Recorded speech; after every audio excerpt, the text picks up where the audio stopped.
ये जो आप मुझे यहाँ देख रहे हैं और मुझे जहाँ जहाँ देख रहे हैं, आप जो भी देख रहे हैं, ये मैं बता दूँ, ये नदीम भाई की वजह से है। ये नदीम भाई की वजह से, उन्हीं वो ही आए थे मेरे घर 31 पार्क रोड पे, गए you are going on national TV, वो डीएम पे ले गए थे डॉक्टर साहब के चैनल पे।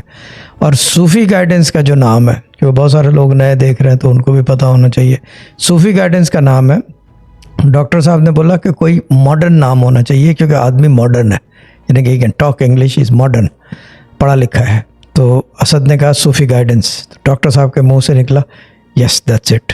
वो सूफ़ी गाइडेंस आज आपके सामने, सूफ़ी गाइडेंस, ये यहाँ वहाँ से यहाँ तक का सफ़र आप लोगों के सामने। Since 2011 first I was on national TV, 2016 जब डीएम को उन्होंने रैप अप किया और बैंकिंग की तरफ उन्होंने अपना कदम बढ़ाया, तो फिर मैं यूट्यूब पे आ गया, तो अब आप लोगों के सामने बैठा हुआ हूँ, एंड दैट्स इट।